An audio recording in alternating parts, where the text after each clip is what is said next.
be working on looking at my card less.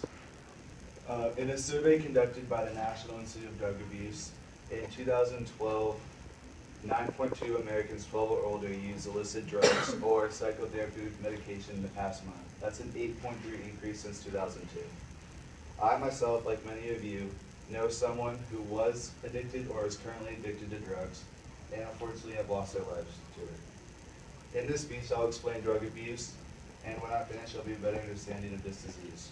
I will be going over why people take drugs, how they become addicted, and how it affects society and family itself. There are many reasons why people take drugs: to feel good, feel better, to do better, and of course, peer pressure.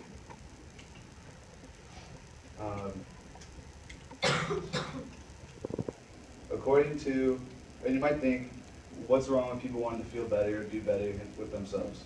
Well, according to the National Institute of Drug Abuse, the science of addiction, drug usage is mostly voluntary and is perceived to have positive effects, and users are convinced they have control. But in reality, the drug can easily take control and take over your life.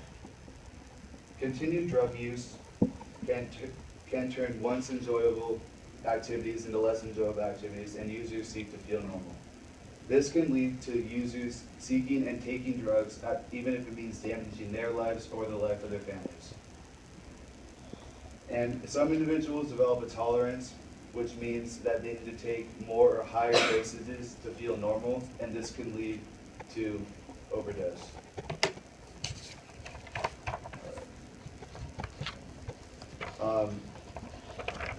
National Institute of Drug Addiction, understanding drug addiction and drug abuse and addiction says drug addiction is a brain disease because the drugs change your brain, and these changes can threaten the addicted person's self-control and dominate your ability to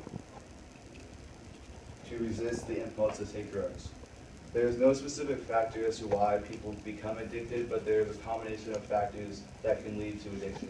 These factors include biology, which is a gene you're born with; environment, which is your family and friends or your socioeconomic status; and the development, which is the age you take drugs.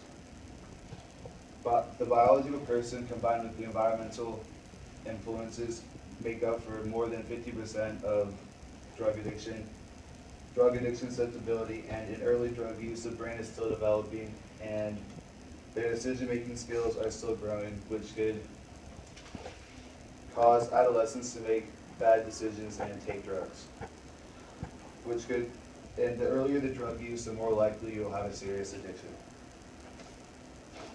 Now that I've gone over why people take drugs and how they become addicted, I'll go over the effects on society and individuals.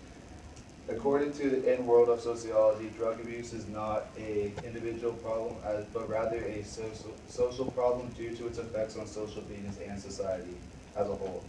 Crimes that are drug-related can cause problems in neighborhoods due to violence between drug dealers, threats to residents, and crimes committed by users themselves.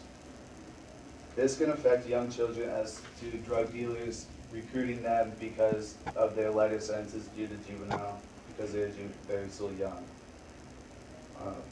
The abuse of alcohol is a dominant source of automobile accidents and is highly linked to family violence.